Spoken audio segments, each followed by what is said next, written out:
What is up, everybody? Hello, people that are live. Hello, people that are on YouTube. What is up? Now, of course, this is going to be a little bit of repeat for the live people, but guess what? YouTube folk, better get here live so you're not missing any of the pre-show and post-show. All right? But let's get started with the show. You ready, everybody? We're talking about, I'm saying, we're going to be talking about women's pants. That's right. That's right. Women and their pants. Women and their pants. Women and their pants. Women and their pants. Yeah. Women and their pants. Trousers. Short pockets. No pockets.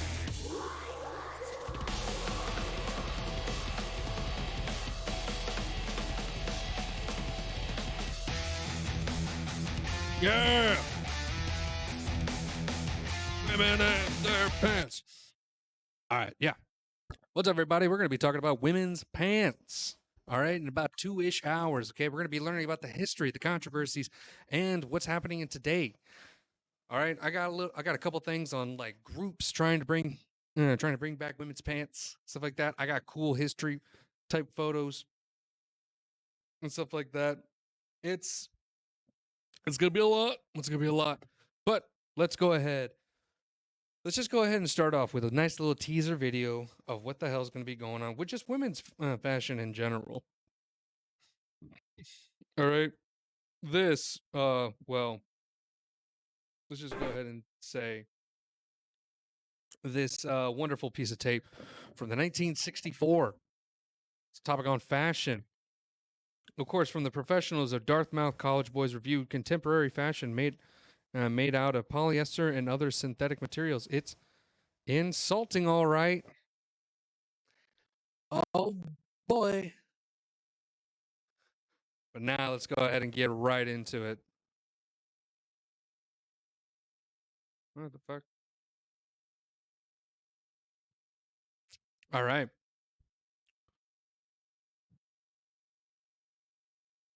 Sorry about that. Let me just see what's going on here.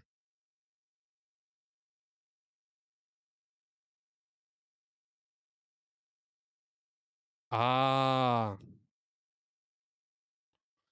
Yeah, the CPU doesn't like it when I'm recording. That's what's up. Let's see here. It may not.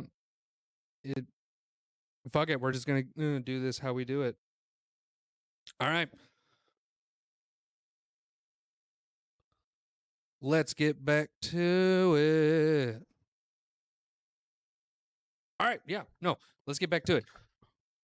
With women in fashion. Ladies and gentlemen, let's go ahead and watch this little video that we got here on women's fashion.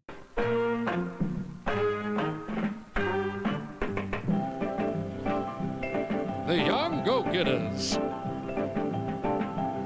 What college men want their gals to wear.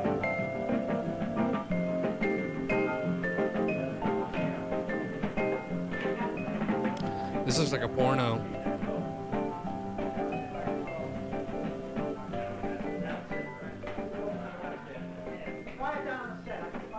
We are on stage in a motion picture studio. Place, New York. Event, the preview of fashions for the young trendsetters, the go-getters, chosen by 5 savvy sophomores from Dartmouth College. Brought to New York by Celanese to tell go-getting girls what Damn, look at that boomstick. They like in fashion. Paul Klungnes, football star and law student. Cliff Smith, English major from Connecticut. Paul Lipscomb, pre-med from Minnesota. Tom Grove, architecture from Rhode Island. Ted Walkley, pre-med and varsity crew. Look at this asshole. He's like, Oh my god. I'm gonna see the female. Fuck me, dude. The stage is set. Make Is that Walt Disney? The hell you doing? Walt Disney was grooming? up goes on. Probably. The models give themselves a last primp. The rules are simple. The boys look at the clothes, record what they honestly think. And what does the college man want his gal to wear? Listen. I think the material is beautiful. I really like a full-length formal like that. It's tremendous. I think it'd be great at a beach party. I like the midriff cutout real well myself. Oh my god. Just like the language that how it was back in the days. I like the midriff cutoff myself there, Bobby. I like to see a woman's, was it navel? Is navel a belly button? Am I correct on that? Don't question me. I like the fact that it's simple since I don't particularly like frilly clothes. I think I'll give that one an A+. An A+ there, I Roger. really like a two-piece like that.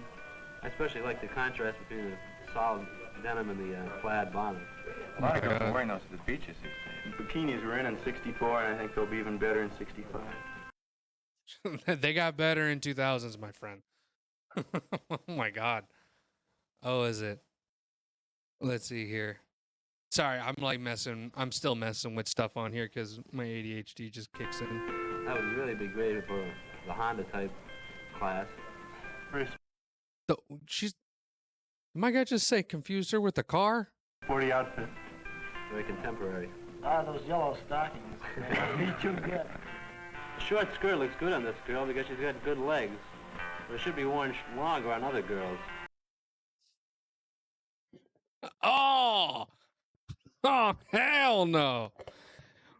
He said. Girl because she's got good legs. But it should be worn longer on other girls. Look at him. He's just like, it's. Yeah, no, it's good. It's just. Yeah. My guy did today would just be like, ratio. How about that? Legs looking kind of mid. Jesus Christ. These.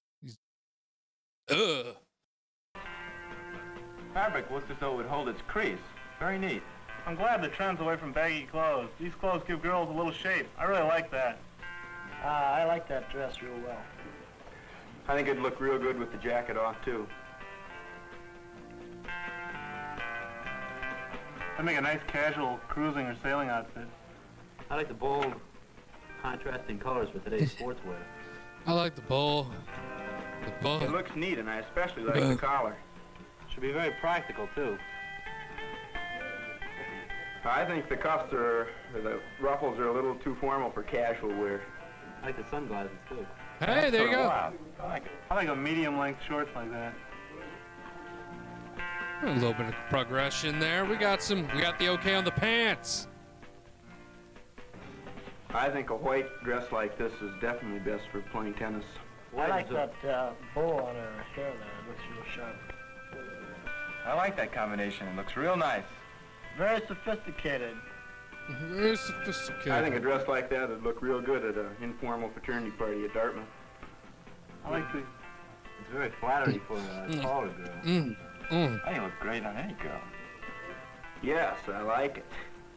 Yes. It's very appropriate for a high school formal or informal. That's a real cool summery look. I like that white stuff on the top, and that rose isn't too bad either. Goes very well with a lipstick. I'll take the whole package. I'll take 5. Oh my god. I just. They look like shorty pajamas.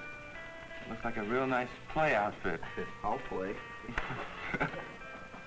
I like pink on her. I like the checkers. The material looks very summery. Those are wild colors. What is that? That's like the OG bucket hat. Look at that thing. Definitely not for trout fishing or something. I know, to attract attention. And so it went. Our go-getting Dartmouth judges knew what they liked. Their stamp of approval went on clothes that were simple, wild,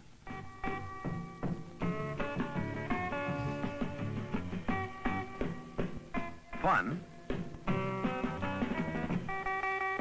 and beautiful.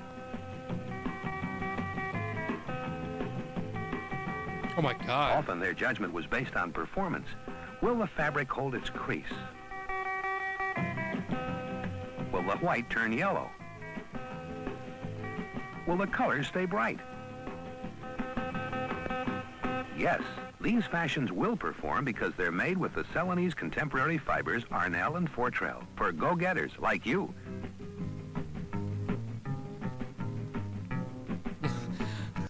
I love how like that girl was like she's just very happy to do her job. She's like, fuck yeah, hell yeah. I'm ready to get like send them over right here, right now. I'm down. That's hilarious.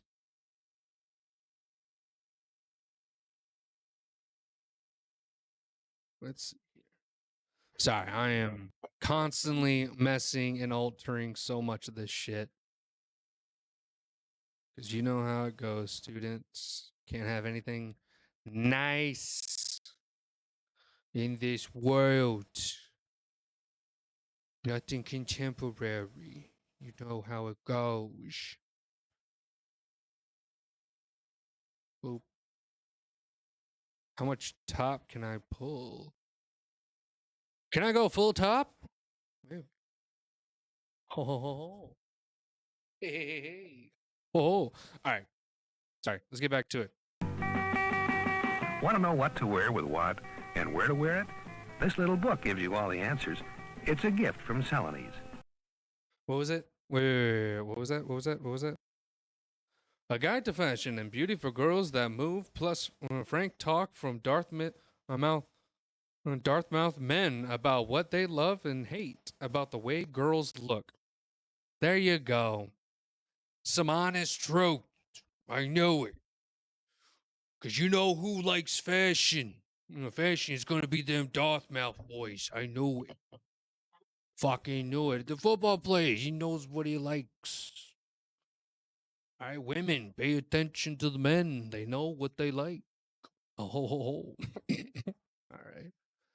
Yeah. From Celanese. So, yeah, that's kind of what we've been dealing with. Oh, my. Oh. Excuse me. The camera's checking me out. You see that shit, students? Let me get this naughty ass camera out of here. Oh my gosh. But yeah, that's just definitely that's just going to be the start of everything. But of course, let's get right into the biscuit. All right. Okay. Again, the topic that we're going to be talking about. Fuck. There we go. I just got to like get it out. The reason why I get like all burpy is because like like I'm eating like right before this. Like I get done with work and then I go like right into like a heavy meal and I just knock back like a huge fucking sandwich. And it hurt.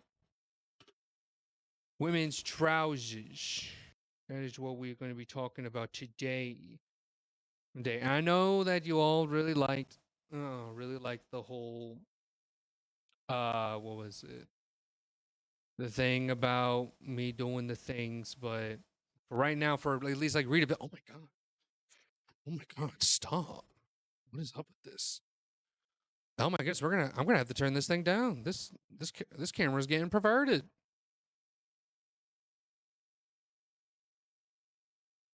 Can't have anything nice in this world, ladies and gentlemen. That's how it goes, I guess.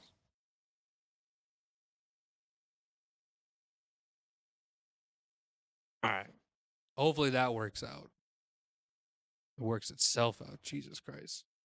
But yeah, we're gonna be talking about women's trousers and pants. Pants. We're gonna be diving a little bit. What was it? A little bit of the history. Excuse me. Can we like get like a permanent. Oh, wait a minute. Is it? Oh, it's like I type in T. Watch, like I'll cancel it and I'll go to.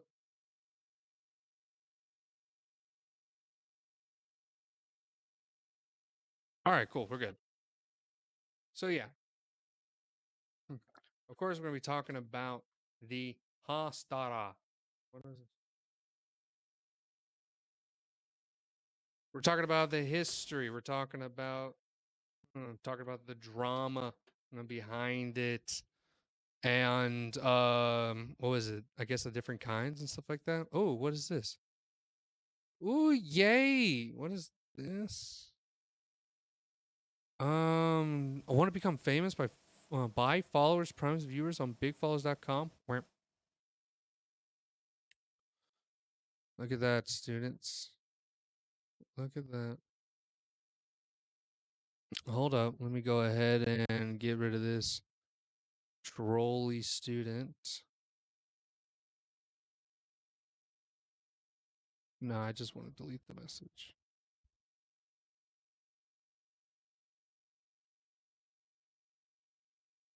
There we go. Should be good. Coolio. Que tu science the cell phone. The history, the drama, and today. Today. Now, of course, what is the actual problem?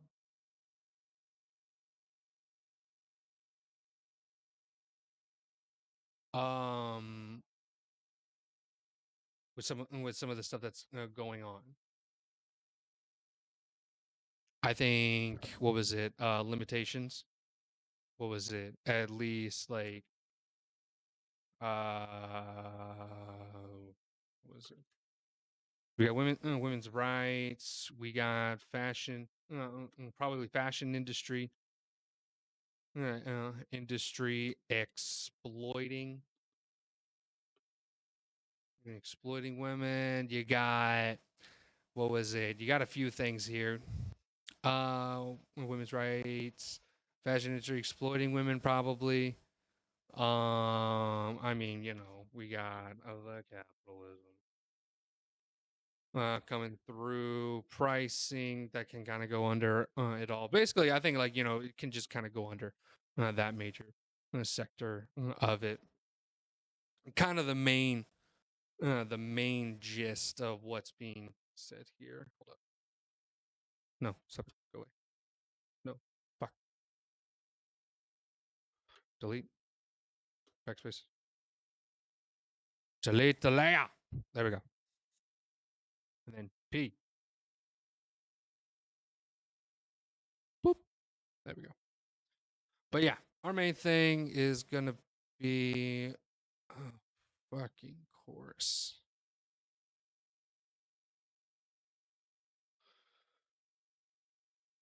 But yeah, let's see. My tablet is not hooked up to that screen, so fuck it. We're just gonna be going on with this part. But yeah, we're gonna dive into the history of this, try to figure out what's going on with the different functions into this that could be multiple things.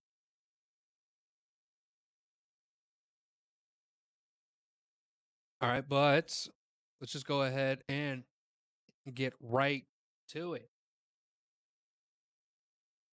which would be women and the trousers. All right, let's go ahead and zoom in a little bit more for you guys. You all can see the font.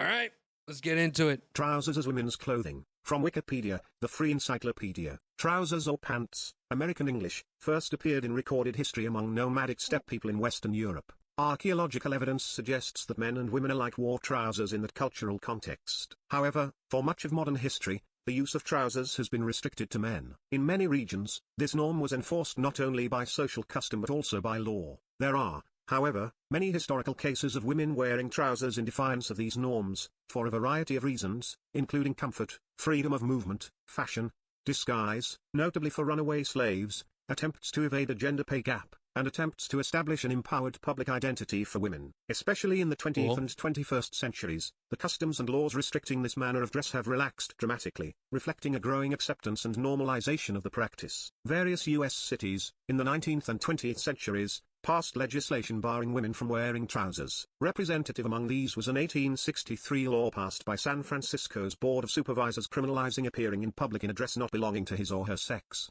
Although similar laws existed in Columbus, Ohio, past 1848, Chicago, Illinois, past 1851, Houston, Texas, past Oh my God. 1864, Orlando, Florida, past 1907, and approximately 24 other U.S. cities. Anti-cross-dressing laws continued to pass well into the 20th century, with Detroit, Michigan, and Miami, Florida, passing laws as late as the 1950s. Additionally, Fuck. existing laws such as anti-vagrancy statutes were pressed into service to ensure that women would dress in accord with the gender norms of the time. One such instance would be New York's anti-vagrancy statute of 1845, which stated that every person who, having his face painted, discolored, covered or concealed, or being otherwise disguised, in a manner calculated to prevent him from being identified, shall appear in any road or public highway, or in any field, lot, wood or enclosure, may be pursued and arrested. This law was used to prosecute women for cross-dressing, on the grounds that their dressing outside of gender norms constituted a disguise. Boston used similar anti-vagrancy laws to arrest Emma Snodgrass and Harriet French in 1852. Snodgrass would be arrested again in Cleveland in 1853, and French would be arrested again in New York in 1856.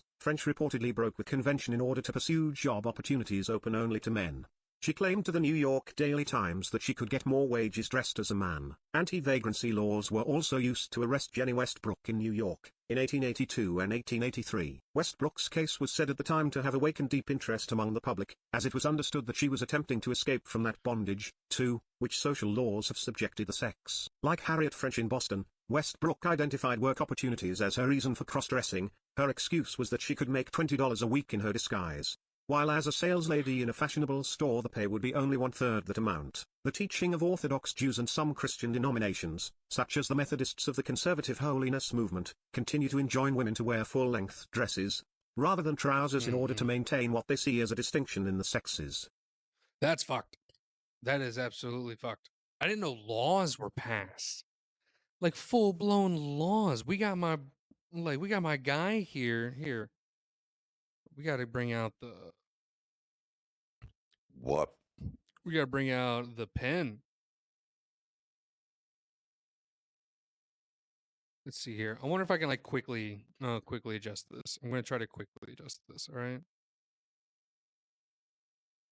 Excuse me.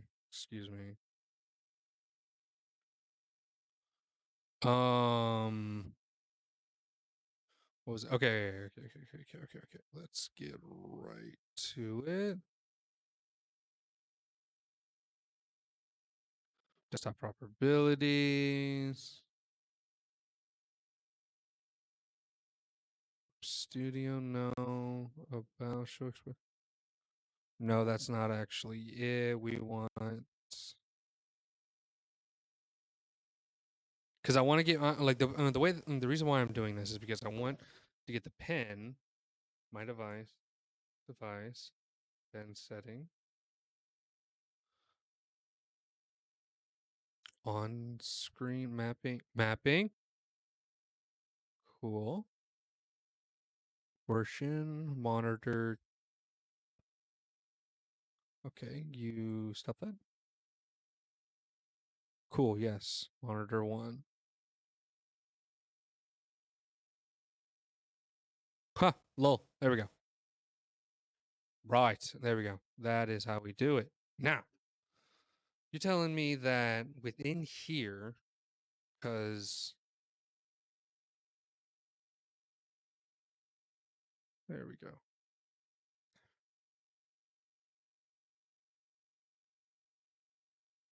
They got, what was it? They had multiple laws here, which was just wild to me. Yeah, they had, my boy had the 1863 law. Okay, I'm just being too fancy with this. Fuck this. Why am I being weird? This. See, that's what we want. Oh, now I'm just doing the highlighter bit. Look at that. See, that's what happens when I try to do fancy shit. You know what? No more fancy shit. Jeez, can't have anything nice around here. All right. But the San Francisco board, on board in 1863, went into this early dress reforms, changing the norms. Let's see here. All right, let's let's go ahead and into changing the norms because Mary Edward Walker Walker was arrested several times for dressing in a male attire. That's dope. Let's see here. Reforms? Okay, fuck it, yeah. In 1851, early women's rights advocate Elizabeth Smith Miller introduced Amelia Bloomer to a garment initially known as the Turkish dress, which featured a knee-length skirt over Turkish-style pantaloons. Bloomer came to advocate and promote the dress, including instructions for making it, in the Lily, a newspaper dedicated to the emancipation of woman from intemperance, injustice, prejudice, and bigotry. This inspired a craze for the dress, which came to be known as bloomers. Elizabeth Cady Stanton, Susan B. Anthony, and Lucy Stone, other early advocates for women's rights, also adopted this style of dress in the 1850s, referring to it as the freedom dress. Concurrently, some female laborers, notably the pit brow women working at coal pits in the Wigan area, began wearing trousers beneath a short skirt as a practical component of their uniform. This attracted the attention of the public, and various photographers produced records of the women's unconventional manner of dress through the mid to late 19th century. Another woman who advocated publicly for dress reform was Mary Edwards Walker, the abolitionist and Civil War surgeon. Walker, who had worn bloomers while working at a military hospital, wrote in 1871 that women's dress should protect the person, and allow freedom of motion and circulation, and not make the wearer a slave to it. Walker openly wore men's trousers, and was arrested several times for wearing male attire. Her earliest arrest was 1866, in New York, and her final arrest was in 1913, in Chicago, at the age of 80 years. Oh my God. Changing norms. 20th century, United States and Europe, 1890s, 1914. According to Valerie Steele, by the end of the 19th century, Parisian women were wearing bloomers more commonly than English and American women. Probably because bloomers were presented as a fashionable item in France rather than a quasi-feminist statement, which fashion writers strongly disliked. By 1895, however, many middle-class American girls had adopted the bike and the bloomer and began to call themselves new women, despite society's resistance. Meanwhile, these early women's trousers diversified according to their uses for gymnastics, bathing, cycling or titillation. An updated version of the bloomer, for athletic use, was introduced in the 1890s. We gotta call in. We got a woman wearing pants. Yeah, no, they're being active and shit. They're on a bunch of bicycles right now. Yeah, we're gonna be closing in on them. Surrounded. Yeah, we're gonna have to get the SWAT team on them. Yeah, I don't know what happened. I don't know what happened. Women are not supposed to be this fast. We did not know about this. We did not know that they had two pairs of legs. Holy shit. Okay, one's flipping in the air. Somehow they knew gymnastics. Yeah, we're closing on them. That's how it goes. I cannot, like, that's wild. You arrest an 80-year-old, a fucking 80-year-old. I'm wearing some pantaloons, my dude. Yeah, let's get the highlights. During the First World War, 1914, 1920. During the First World War, 1914, 1918, many women in countries such as France, the United Kingdom and the United States were recruited to work in factories, especially munitions factories, to aid the war effort, or to replace men in service sectors such as public transport. While many men were sent to the front line to fight, their wives often started to wear their trousers or boiler suits inside the factories for better safety and comfort. Over time, specific designs tailored to the practical needs of female industrial workers were developed by other women, although it was considered daring as they challenged dress norms in doing so, necessitated by the circumstances. Women's trousers gained some social acceptability during the war years. So, is it religion, dancing, trousers, and sexual violence? A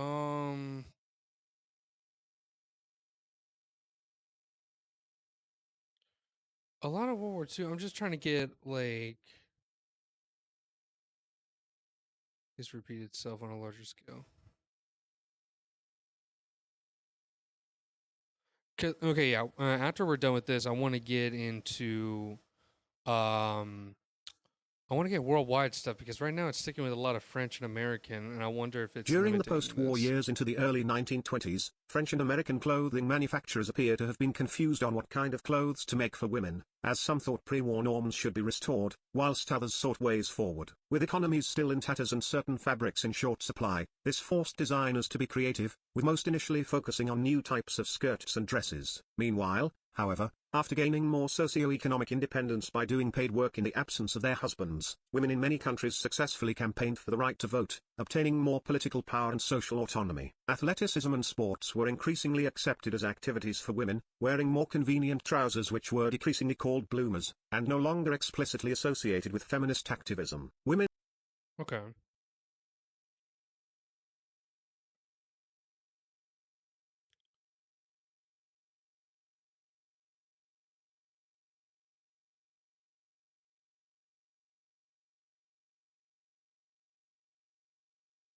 Okay. Okay. Short-lived pants.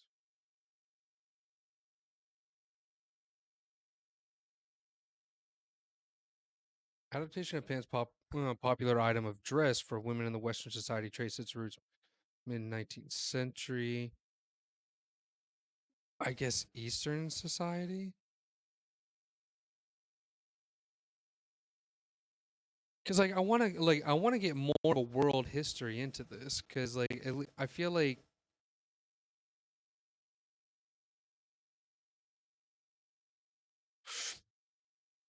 the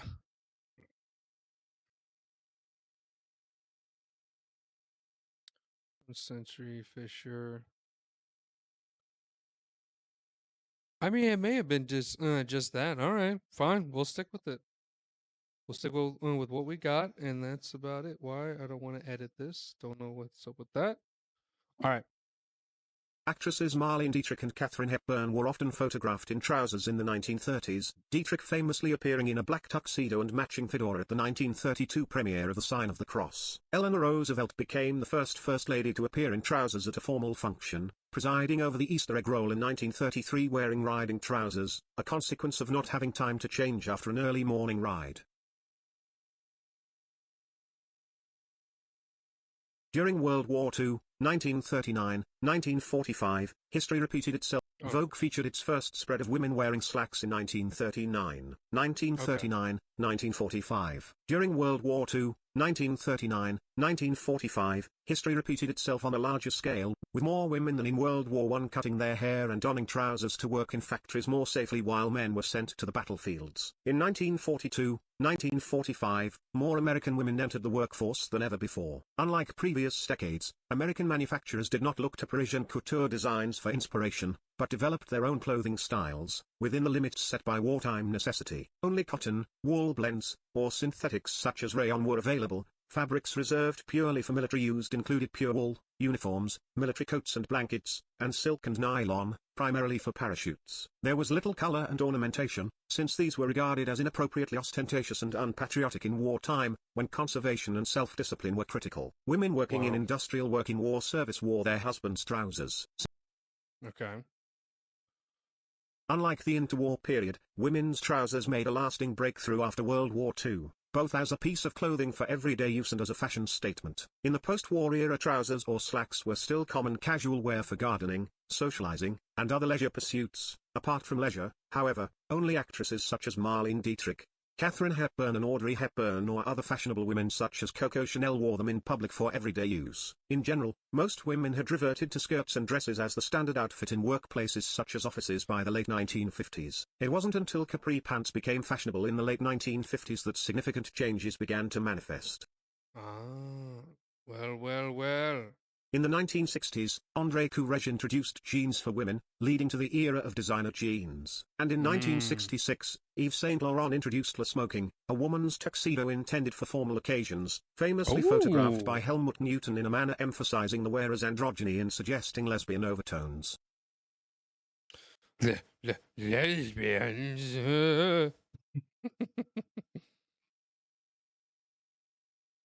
Oh. In 1994, Malawi women became legally allowed to wear trousers under President Kamuzu Banda's rule, originally prohibited by a law introduced in 1965. See, okay, like that's what I want to Like that's what I like want to know. Like what? We only have one thing in Africa that's like that's what I mean. Like like I want to know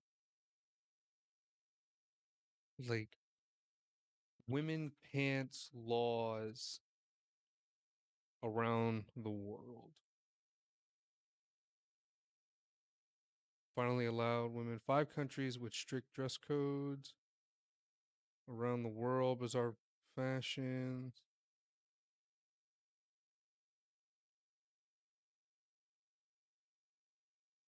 Persian women now officially allowed to wear pants. This is all the way back in 2013.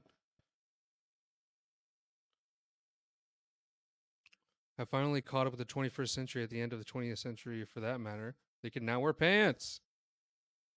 213-year-old ban was officially lifted. The repeal of the law was made by France's Minister of Women's Rights, Ms.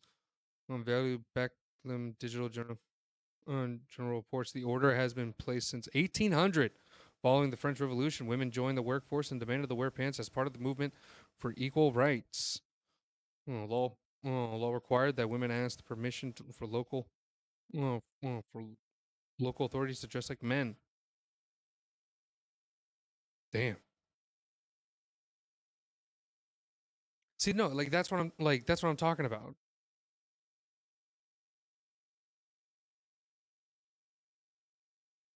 Then what was this? What? 2015? Women with love a trouser with a what? Women with a love of trousers can breathe a sigh of relief this week after French National Assembly revoked a decree making it legal for women to wear pants within city limits of Paris. The law passed by the chief of police in 1799, remaining on the books for 214 years after being taken away. Of course, no women in Paris have been prosecuted for wearing pants for a very long time. When law was initially passed, it wasn't because Persian officials simply didn't like how pants looked on women, but at the same time, pants were on just for fashion symbol. Where's the man? Oh, so this is the same thing. Okay. Countries with clothing restrictions.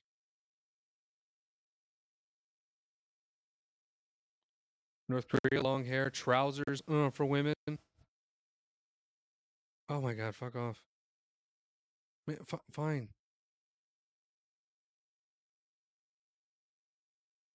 Yeah, this website. All right, go ahead. Come on, geez. Let's get right to it.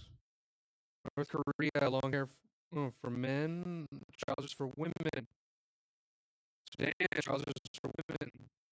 Saudi Arabia, seen for women cross-dressing. Men, France, and Turkish. Oh, that's a little weird. Uganda miniskirts. Wow, there you go. See, that's what I mean. Like, I want to know, like,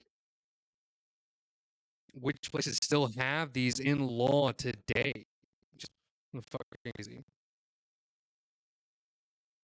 All right, let's. Oh, international norms. Fuck me. All right, let's just continue. Fuck. International norms. Since 2004, the International Skating Union Union has allowed women to wear trousers instead of skirts in competition if they wish. In 2013, a bylaw requiring women in Paris, France to ask permission from city authorities before dressing as men, including wearing trousers, with exceptions for those holding a bicycle handlebar or the reins of a horse, was declared officially revoked by France's Women's Rights Minister, Najat Vallaud-Belkacem. The bylaw was originally intended to prevent women from wearing the pantalon fashionable with Parisian rebels in the French Revolution. Also in 2013, Turkey's parliament ended a ban on women lawmakers wearing trousers in its assembly. In 2014, an Indian family court in Mumbai ruled that a husband objecting to his wife wearing a kurta and jeans and forcing her to wear a sari amounts to cruelty inflicted by the husband and can be a grounds for divorce. The wife was thus granted a divorce on the ground of cruelty as defined under Section 27(1)(d of Special Marriage Act, 1954. From 1991 until 2019 in Sudan, Article 152 of the Memorandum to the 1991 Penal Code prohibited the wearing of obscene outfits in public. It was controversial for various reasons, for example, because it was used to punish women who wore trousers in public by lashing them 40 times. 13 women including journalist Lubna al-Hussein were arrested in Khartoum in July 2009 for wearing trousers. 10 of the women pleaded guilty and were flogged with 10 lashes and fined 250 Sudanese pounds apiece. Lubna al-Hussein considered herself a good Muslim and asserted, "Islam does not say whether a woman can wear trousers or not. I'm not afraid of being flogged. It doesn't hurt, but it is insulting." She was eventually found guilty and fined the equivalent of $200 rather than being flogged. On the 29th of November 2019, Article 152 of the Criminal Code, commonly referred to as the Public Order Law or the Public Order Act, was repealed as part of the 2019-2022 Sudanese transition to democracy. According to Ihsan Fagirai, leader of the No to Oppression Against Women initiative, around 45,000 women were prosecuted under the Public Order Act in 2016 alone. The repeal was seen as an important first step towards gradual legal reform to improve the status of women's rights in the country as envisioned by the draft Constitutional Declaration, or Charter. Workplace norms. In 2012 the Royal Canadian Mounted Police began to allow women to wear trousers and boots with all their formal uniforms. Until 2016 some female crew members on British Airways were required to wear British Airways standard ambassador uniform, which has not traditionally included trousers. In 2017, the Church of Jesus Christ of Latter-day Saints announced that its female employees could wear professional pantsuits and dress slacks while at work. Dresses and skirts had previously been required. In 2018 that same church declared that their female missionaries could wear dress slacks if they wanted, except when attending the temple and during Sunday worship services, baptismal services, and mission leadership and zone conferences. That's a little bit crazy. Just be like, Jesus does not want to know that you are wearing pants in his house.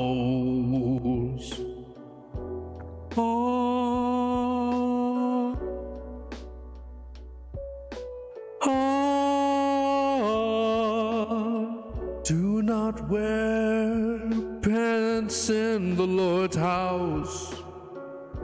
No, yada da yada yada da da da da da. No pants.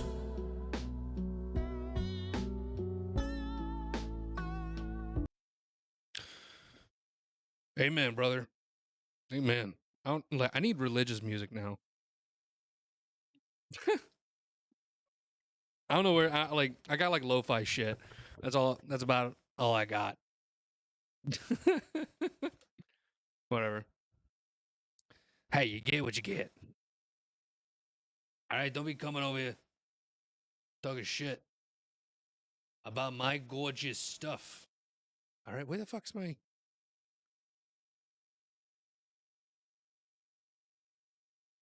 Hide the window, show the window.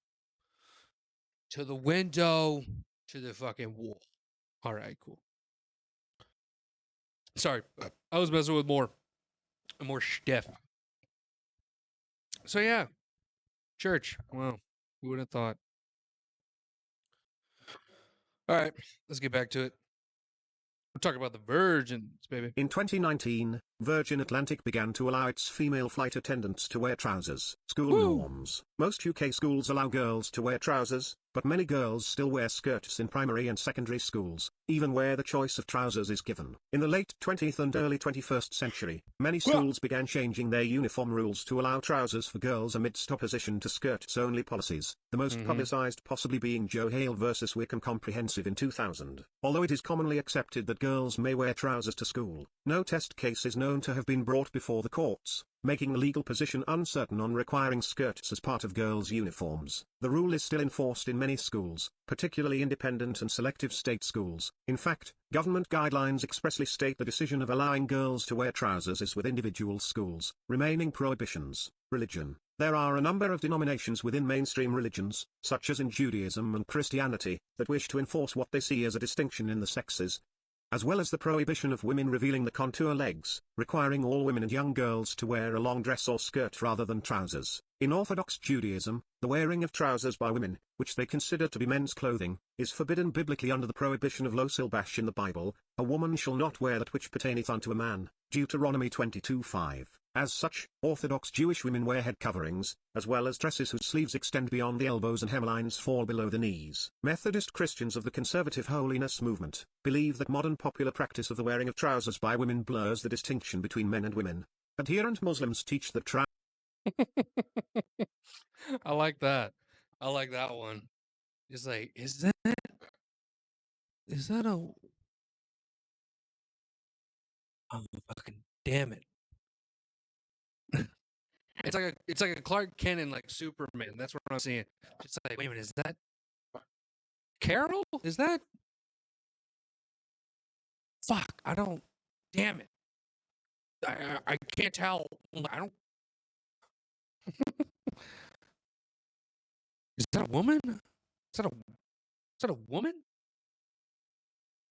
No. That might be a woman. That's like the baby saying, like, you gotta keep these guys from trying to be straight.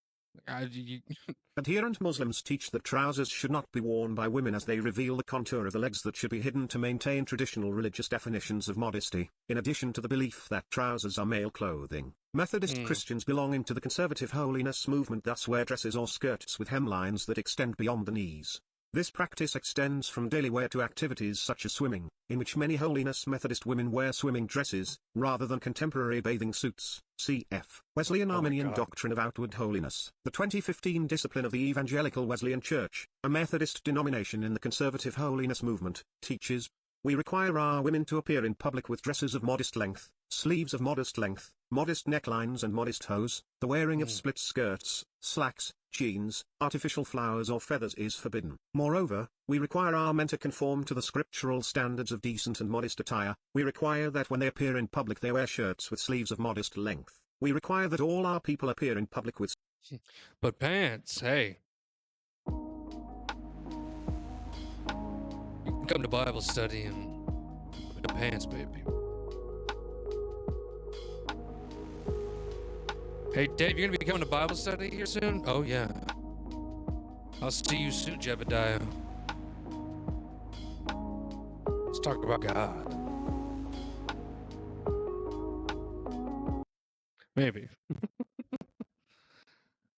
Yeah, it says nothing about other men wearing pants, though. That's funny. Wear shirts with sleeves with modest length.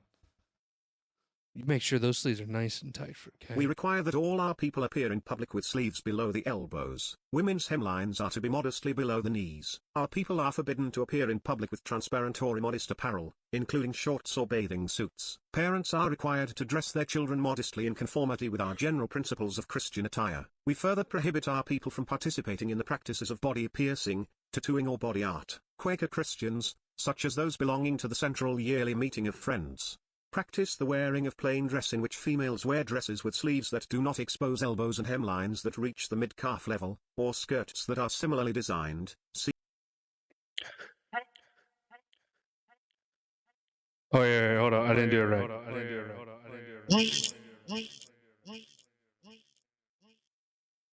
Kyle, what happened?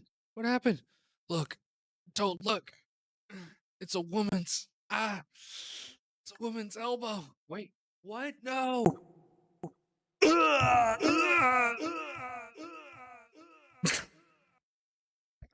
Can't believe that. Can't handle some elbow, my dude. Fuck out of here. Get fuck out of here. Yeah, we got bigger things to talk about. You can't handle a whammons elbow. All right.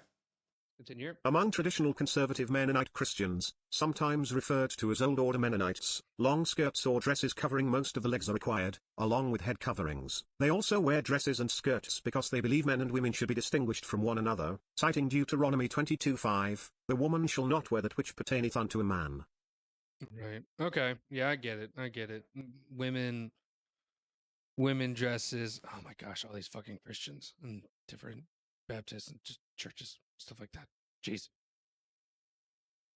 Cool boy. All right. Of course, let's get into this last bit here. Trousers and sexual violence. In Rome in 1992, a 45-year-old driving instructor was accused of rape. When he picked up an 18-year-old girl for her first driving lesson, he allegedly raped her for an hour, then told her that if she was to tell anyone he would kill her. Later that night she told her parents, and her parents agreed to help her press charges. While the alleged rapist was convicted and sentenced, the Italian Supreme Court overturned the conviction in 1998 because the victim wore tight jeans. Oh, is this the origin? Is this the origin of when this shit happened? Oh shit! There's probably other convictions out there. I'm guessing, but I'm guessing this one kind of just took suit because it took to the Italian Supreme Court. Oh my god. All right. I mean, I'm not like this is the whole like what she was wearing type of shit. Okay. It was argued that she must have necessarily have had to help her attacker remove her jeans, thus making the act consensual, because the victim wore very, very tight jeans. She had to help him remove them, and by removing the jeans, it was no longer rape but consensual sex. Get the fuck out of here. Get absolutely all the way 100% the fuck out of here. Yeah, no. Oh, fuck me. You must have helped. Yeah, okay. Gun to your head. You're not taking. What a dumb shit. What a dumb shit. It's fucking old ass court cases of just like basically talking about sexual assault cases on a woman wearing too tight of jeans, and so she had to help. The court said she must have had to help her attacker take off the jeans, making it consensual. Yeah. Yeah. So this is Italian Supreme Court. This is fucking. The Oh, Italian Supreme Court stated in its decision it is a fact of common experience that it is nearly impossible to slip off tight jeans even partly without the active collaboration of the person who is wearing them. This ruling sparked widespread feminist protest. The day after the decision, women in the Italian parliament protested by wearing jeans and holding placards that read "Jeans, an alibi for rape." As a sign of support, the California Senate and Assembly followed suit. Soon Patricia Giggans, executive director of the Los Angeles Commission on Assaults Against Women, now Peace Over Violence, made Denim Day an annual event. As of 2011, at least 20 U.S. states officially recognized Denim Day in April. Wearing jeans on this day has become an international symbol of protest against such attitudes about sexual assault. As of 2008, the Italian Supreme Court has overturned their findings, and there is no longer a denim defense to the charge of rape. yeah, but there's still so much. Oh, I mean, it's no surprise. It's no surprise. It's just brutal. It's just like it it's just you want to feel, you want to have, you want to hope for progress. That's basically the thing. And it's just like you get confirmation. You get confirmation on these fucking cases and stuff like that. And like, of course, it's always been like the case of assholes coming in just like trying to talk about like, oh, what was she wearing? And it's just like, but what was it? If you God forbid, what was it like? They want to try to like straw man that, but if you try to use that any of that logic to like go into like gun violence, hate crimes, anything else onto that sector, God forbid, it's like, well, it's deeper. It's deeper than that. It's more about the person. Just like motherfucker, like the fuck's going on? That's stupid. You're stupid. You're stupid. Ah, that's awesome. That's awful. Men's skirts. Oh, we're definitely going to be doing a separate thing on kilts. I want to. God, I want to. I want not even just male, like just even to like call it as a male skirt. I just want skirts to be a thing. I think like we should just flip. Women do pants, men do skirts. Because guys, we got a lot more flopping around down there. We need more of like openness onto that part. Oh my god. All right. Let's go ahead and what was it? let's see here. Because I know we got what was it? We got to label, of course, some of this stuff on here. We just have to. Okay.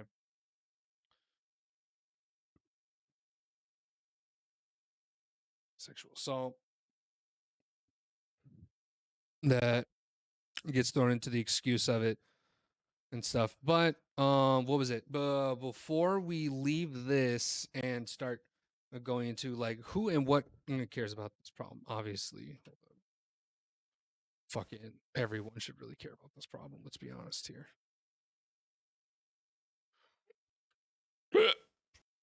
Fucking everyone should. Okay.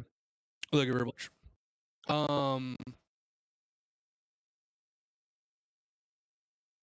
Sorry. What was it? There was a really cool video that I saw on YouTube that I actually want to get into because it sounded really dope. And it kind of like it kind of goes right back into the history of what was going on. Let's see. Is this it? We don't need that anymore. These startups are fighting back. Okay, that's gonna get women can't wear pants. That's gonna dive more into the modern part of people preventing it. Okay. So yeah, let's watch this video. Hi, it's Hello. Women's History Month and I look like a dog. Today we're talking about a mid-Victorian scandal and one of the first attempts ever to make trousers work as a female sort of garment in women's fashion. I don't know whether to use the word trousers or pants, so I'm just gonna use it whatever comes to my mind. So women did wear pants in Victorian era, but that was mostly for sports or heavy physical work or physical activities in general, or like assisting soldiers on the battlefield. What are those? All was pretty much workwear. The year is 1851 and women's fashion pretty much sucks. I mean, it's really pretty, but at the same time it went really quickly from 1840s formal simplicity to like some really hardcore craziness. The bodices, as you can see, were really tight. The skirts, as you can't see, were really full, really long, and not very practical. And because wide bell-shaped skirts were really fashionable, women would just wear more and more petticoats to achieve the shape, and it got really heavy at some point and it was really bad. Overall, not great, but kind of terrible. So American women's rights activist Amelia Bloomer was writing about it in her newspaper The Lily for quite some time, but it didn't really catch on. Women were willing to suffer for fashion, to remain sort of like a social position, and not many were willing to experiment with practicality. So it all started with an article written by a man in a local newspaper. And it probably went something like this. Blah, women, am I right? Always dressing ridiculous to the point where it's actually getting dangerous. Here is what I propose: Turkish-style pants and a short skirt covering the knee. So Bloomer noted that while this dude didn't necessarily agree with her views on women's rights, he did make some good points regarding women's fashion's practicality, or rather... Oh. I mean, all right. I mean, we gotta recognize all allies, ladies and gentlemen. I mean, this wonderful man came in and suggested, like, I mean, like, you know, women needed some help. They needed to, you know, they were wanted to like wear these bells and stuff like that, like these cages, and we gotta let the bird free. And my guy was like, fucking show them legs off. Prove that you got two of them. Their lack of it. I think it's really cool how she managed to find something interesting and valuable in an article written by a person who clearly had views opposite hers. So Amelia wrote a sort of a response article in her newspaper The Lily, where she kind of playfully wrote about the idea that he proposed. To which article he replied with another article, and he went like, "Girl, this ain't no joke. And Amelia then was like, yeah, fam, I was just teasing you, I totally agree. So around the same time when the readers of the Lily and the Guy's newspaper were kind of like observing the exchange of thought, getting really excited, Amelia's friend and a fellow feminist, Elizabeth Cady Stanton, had her friend over. And her friend, who is also called Elizabeth, walked around the town wearing something that looked kind of like what the guy described. It was a short skirt, it was a tunic with a short skirt and a pair of Turkish-style trousers. She's already been wearing it for a couple of months at this point, so the guy that proposed the outfit was not the only one that came up with this idea. And both her husband and her father, I think, approved of this, which is quite unique, I guess, when it comes to fashion revolutions. So at least Yeah, no, I like to say that I'm a pretty progressive kind of guy. You know, I allow my wife to, of course, wear pants. Yeah, why not? Let him do it. It's like that. It's like, oh yeah, that's good. That's good. Would you allow them to kind of vote to make sure that they can actually wear pants for life?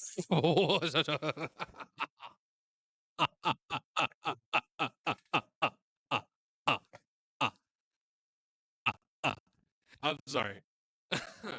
I'm sorry. Did you say women voting? I'm sorry. No, no, no, no.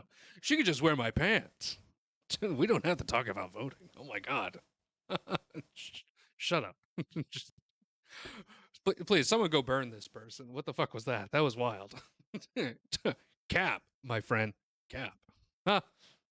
Elizabeth Cady Stanton, who had this friend over, she was like, damn, it's a look. And she adopted the outfit shortly after. And that's when Amelia Bloomer saw it and she was like, you know what?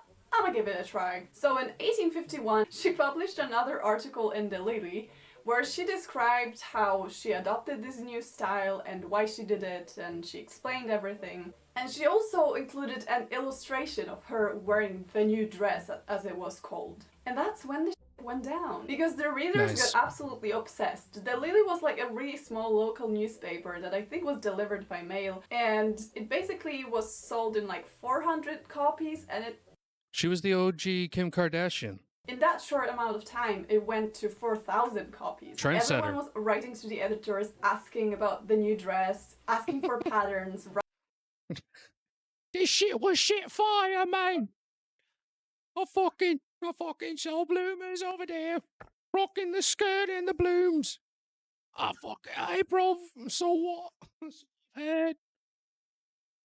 I'm gonna give my husband an extra blowy to see if he can get me that fucking dress. We can't get it. Gotta let the legs free, mate. Writing to Amelia Bloomer herself, trying to get some more information about it. Everyone was really excited about it. Well, at least women. And then the New York Tribune picked up on the craze and wrote a short article on it, and other newspapers started picking it up. And some newspapers praised the idea, others condemned it. It was kind of like a mixed reception. And what Bloomer was mostly upset about is that it tended to be named after her in the articles, whereas she didn't actually invent the dress. It was Elizabeth Miller's project. Design. But mentions of like bloomerism and bloomer style and bloomer costume kind of flooded the newspapers, and it was already too late. But at the same time, she was quite happy about the popularity of the dress, because that gave her a wider platform to educate women about women's rights. So the trend quickly spread to Europe and Australia even, and a lot of early feminists started wearing the costume, even to some women's rights conventions. It was sort of like the women's rights dress.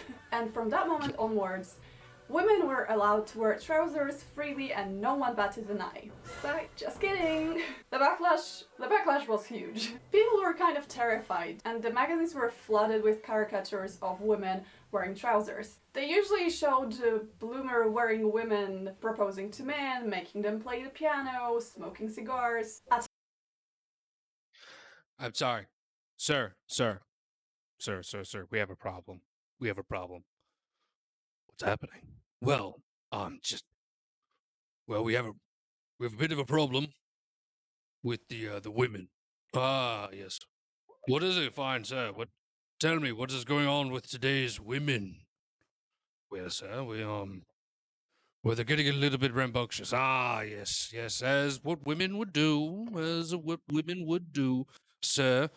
But what was it? Did someone want to say about suffragettes? Just burn them. Burn them. No, no, no, sir. They're, well, it's something more cunning. What? What is it? Well, they want to wear pants, sir. Pants. You mean what men's undergarments? I mean, it's a bit peculiar, but I don't see what. No, no, no, no, sir. They want to wear male trousers. The fuck did you just say, young man?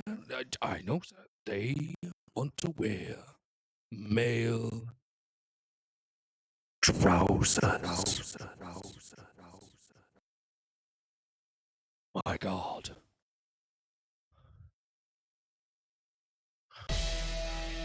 No.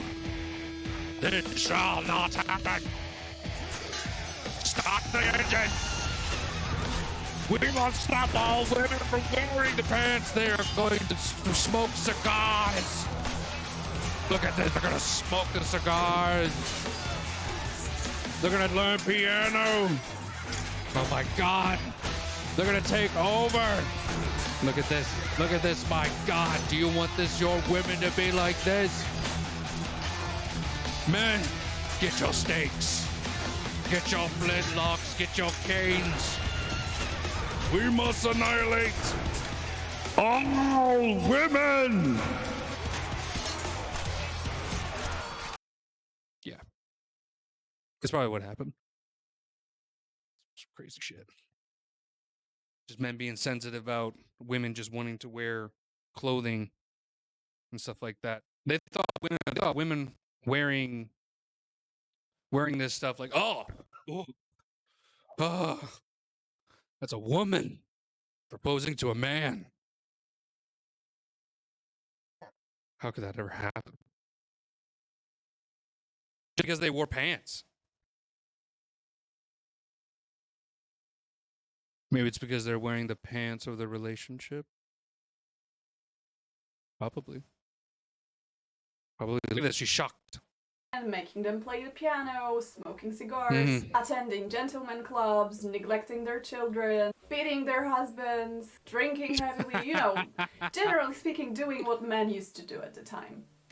And actually, a lot of women were afraid of the dress because they thought it kind of takes their femininity away. They didn't really like the idea of wearing something that was men's fashion. So they associated the outfit with some really radical ideas at the time, and they saw it as a threat to family life, family as an institution in general. That being said, if you've ever read online that women wearing the bloomer costume or the new dress were completely ridiculed, hated, spat on, disrespected, or that trouser-wearing women were not allowed to churches or public institutions, that is not entirely true. Bloomer herself said that despite the fact that she was the face of the fashion reform movement, and despite the fact that she traveled a lot and gave lectures, etc., she was never, not once, disrespected or frowned upon. Wherever she gave her lectures, was it town halls or churches, she was never ridiculed for her attire and always felt safe. She even noted that the press generally posted positive reviews of her lectures. So I guess if you think of the media scandals, they are usually blown out of proportion after they happen. Generally, people agreed with what she was saying about women's fashion. It's just that the new dress was too quirky maybe, and too, not fitting with what the idea of women's fashion was to gain wider popularity. But obviously some women were also pressured by their peers or parents or men in the family not to wear the dress. And that was the case for Amelia's friend, Elizabeth Cady Stanton. So Amelia wore the outfit for several years until she went back to wearing more mainstream dresses. And that wasn't necessarily because she gave in or was continually harassed for wearing trousers, but she actually stopped wearing the dress for multiple reasons, which she all explained. Reason one, crinolines were patented in 1856, I believe. And that actually made wearing all those skirts so much easier because all of a sudden you didn't have to wear all those heavy Oh. petticoats, you relied only on this one light cage. Reason 2, she moved to Iowa, and as she explained, it's really windy out there, and she ended up having the short skirts on her face or on her shoulders all the time. She didn't really like being exposed like that,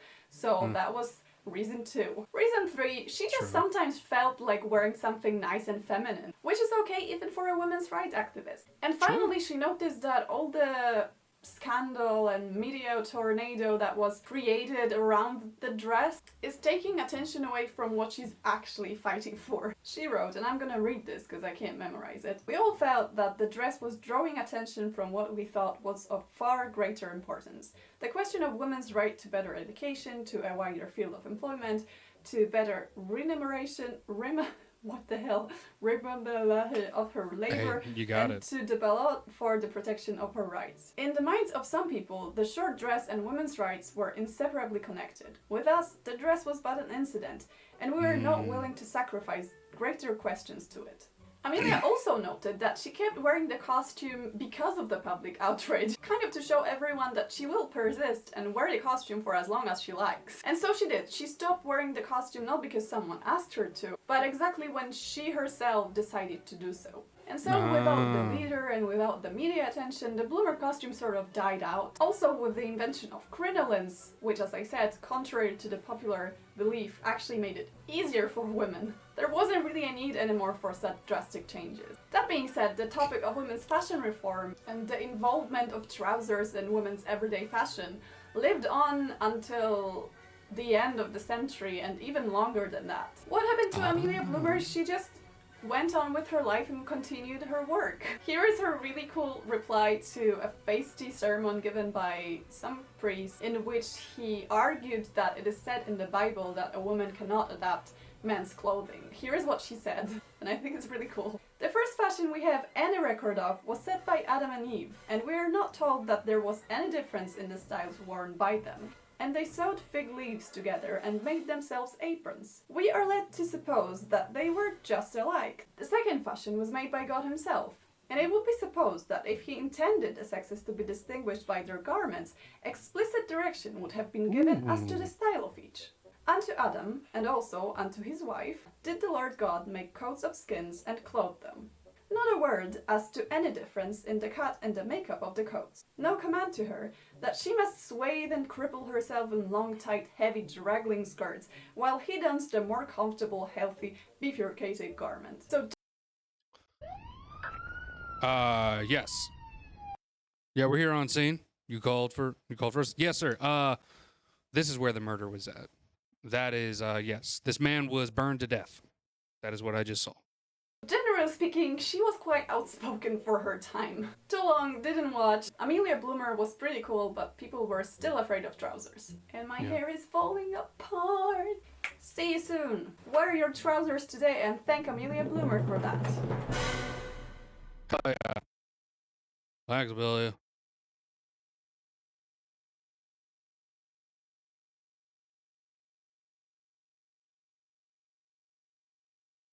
Okay, there we go. Jeez. Cool. Just a little bit of a deeper dive into that. William blah, blah. Cool. Alrighty. Let's.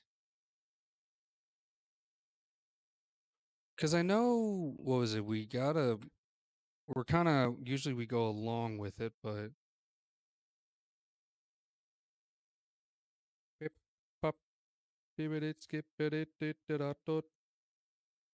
Let's see. What have others done to solve this problem? Okay. No, yeah, we could just go right in. We could just go right into this article.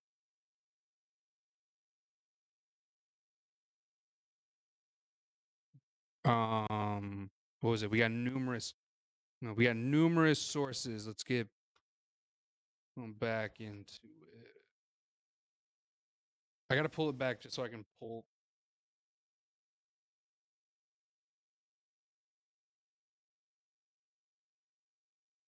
All right, yeah. Starting all the way back, we can immediately start pulling from the blamers. Right. I like that.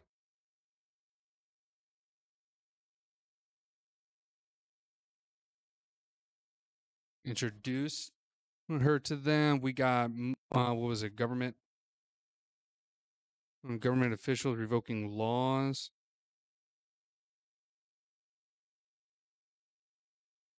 Progression, right? And so with some of like, I'm surprised that like they even like went and start calling them bloomers, which that was kind of cool. Yeah, there we go.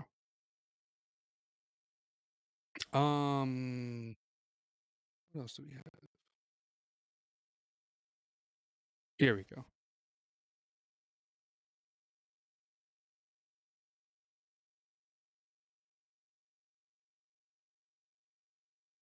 Go. Start writing up some of these names down. Of course, abolitionists of war kind of made them. Was it she wore bloomers? Keep going. Berenice Steele. Persian women wearing bloomers. By the end, okay. Steele. Who is this? Oh. Oh, so a historian. Cool. Thank you. Historian.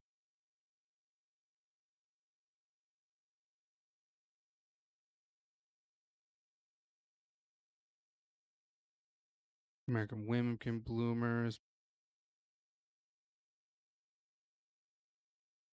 I mean, overall, just women, women in general. But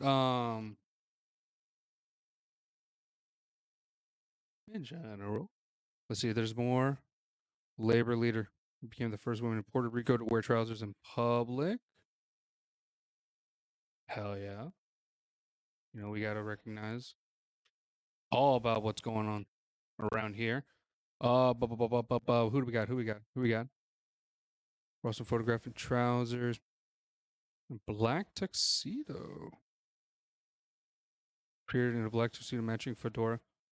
Premier signs the cross. Cool. Cool. Gotta give them credit where credit is due. But I have fashion designers. I mean, I guess, you know, gotta love, you know, we always gotta love the tux. Let's see here. Pat Nixon. Fuck. Do I want to recognize the first lady wearing trousers? I guess. Nah, fuck her.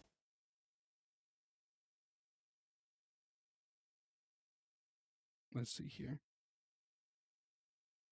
Blondine trousers became quite fashionable for women. Diana Ross, Catherine Hepburn, Tina O'Neill, Diane Keaton all helped popularize women wearing trousers. Cool. Here we go. Of course, you know we gotta look out for these fucking fashion icons. All right, cool. Let's get back to it. Okay, so like all these people, people that did something significantly important to help women, put on some nice bloomers, some trousers, some pants, however you want to call them. What was it? Let's see here. I want to see.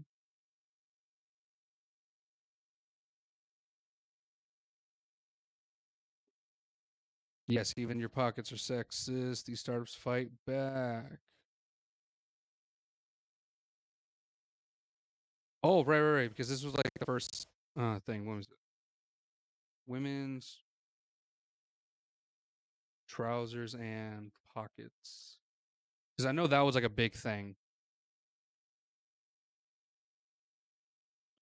Like controversy.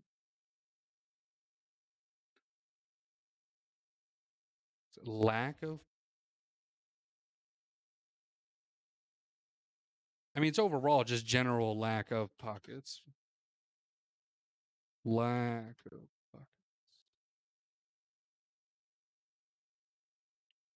See, of course, like it blocks it all that why girls need pockets, how society decided women can have pockets.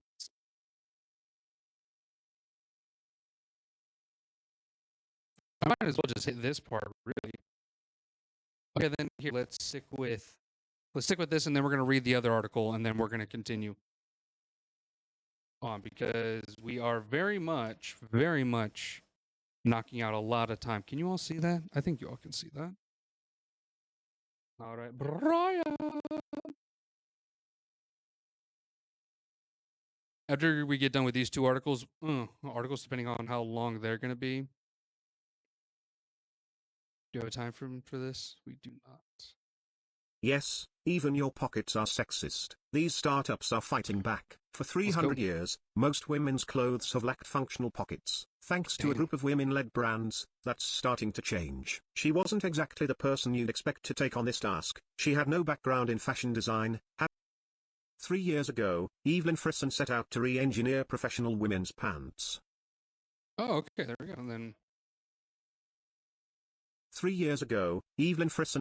She wasn't exactly the person you'd expect to take on this task. She had no background in fashion design, having studied journalism in college and pursued a career in marketing. But she had spent most of her adult life lamenting how terrible office-appropriate pants were. She had identified all of their problems. They often stretched out at the knees and bottom. They wrinkled and stained easily. But one thing bothered her more than anything else. I hate how so many women's pants don't have real pockets, Frisson says. Where are we supposed to put our keys, our cards, our phones? And what on earth is the purpose of a fake pocket that is sewn shut? Photo, pivot. A boy's pockets are his certificate of empire. These are good questions, and Frisson is not alone in finding it weird that her clothes are so lacking in functional pockets. Historian Hannah Carlson has found many examples of women bemoaning their lack of pockets for the past 2 centuries. For many of these women, the fact that men are entitled to pockets and women are not is yet another example of male privilege. Take this quote from an American woman, printed in Harper's Magazine in the 1890s, who observed that her young son already had pockets in his clothes, while she and her daughter had none. A boy's pockets are his certificate of empire, she wrote. All through life, he will carry his scepter of dominion by the right of his pockets. While fashion has changed dramatically over the last 200 years, the pocket gender gap is still alive and well. Today's children experience the same pocket discrepancy that the American woman describes in the anecdote above. If you scan through the clothes in my 2-year-old daughter's closet, there is hardly a pocket in sight. She has dozens of pocketless leggings, a few dresses with pockets so shallow you can't put anything in them, and a pair of jeans with fake pockets sewn shut. Meanwhile, my editor's 2-year-old son has dozens of trousers in his closet with functional pockets. One pair has a total of 6 pockets. A scepter of dominion, indeed. The vast majority of adult women's clothes don't have thoughtfully designed pockets. In fact, pockets are such a rarity that the few brands that do include them make a big deal out of it on their product descriptions. Take British brand Bowden, for instance, which describes its Margot dress in this way. This soft, elegant number is made to flatter with an elegant scoop neck, cap sleeves, and a ruched waist. If you're still not convinced, how about this? Pockets.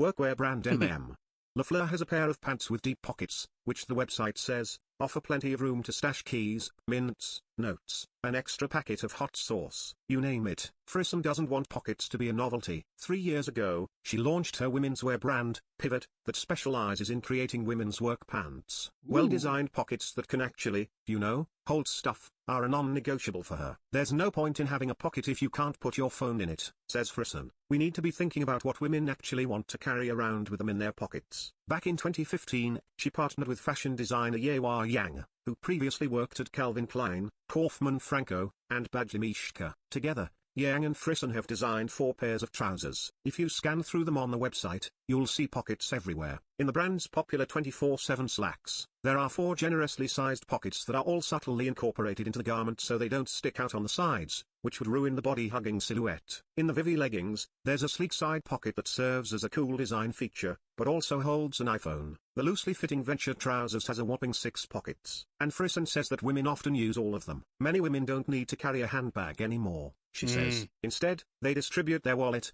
phone, and keys throughout their pockets, and walk out the door, like a man. Photo, Flickr user Ashley Van Heften. The 18th century origins of pocket privilege. It's a curious accident of history that women's fashion is so often devoid of pockets. After all, there is no functional reason to include pockets in men's garments but leave them out of women's garments. In an episode of the Articles of Interest podcast that focuses on the history of pockets, Producer Avery Trufelman describes the arbitrariness of pockets like this. Pockets are just a perfect metaphor for privilege, she says. Not only because they are so easily taken for granted by the people who have them, but also because, like the categories of race and gender themselves, pocket disparity is construct. It's made up. There's no reason for women's pockets to be so small. In fact, there have been times in history when men and women actually had pockets that were the same size. Medieval dress historians say that pockets were first invented about 1,000 years ago. Back then, both men and women carried little pouches that hung at their hips like a kind of ancient fanny pack. But then came a major innovation in women's dress. Clothing makers cut slits in the sides of women's voluminous skirts and petticoats, so that women could wear their pouches underneath their clothes, but still had easy access to them. Meanwhile, tailors began to sew pockets into men's trousers and coats. These interior pockets were important, says Carlson, the historian. It's harder to steal things from an interior pocket, which means you don't need to constantly think about the objects you are carrying, and you can focus on the task at hand. And in many ways, this is still true today. Women who carry handbags have a distinct disadvantage compared to men who hold everything in their pockets. Women toting a bag don't have their hands free, so they are not as mobile. They need to constantly remember where they left their bag when they put it down. And, of course, it is much easier to snatch a handbag than remove a wallet from an interior pocket. Holding things in your hand takes up time and mental space, Carlson tells me. The invention of pockets does away with this worry. But things changed for the worse for women in the years after the French Revolution, at least as far as pockets are concerned, creating the basis for the modern pocket gender gap. Rather than large, expensive gowns with many petticoats, women began to opt for thin body-hugging dresses during this period. The goal of this shift in clothing was noble. Women wanted to reject the excessive clothing of the wealthy, aristocratic class. But these new gowns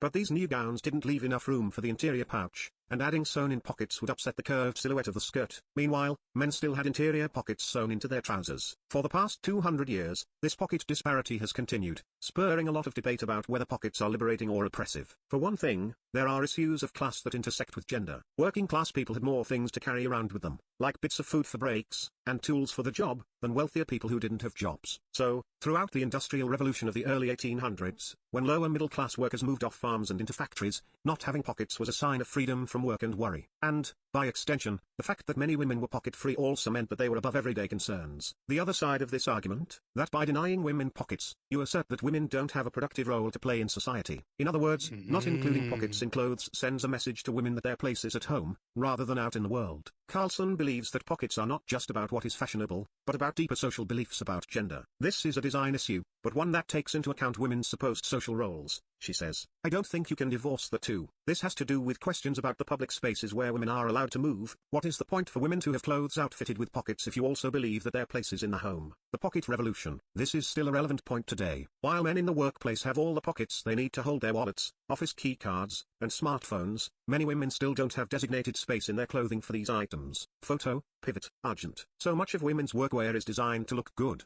but not actually support women as they do their jobs, she says. Just think of how much time women waste digging through their...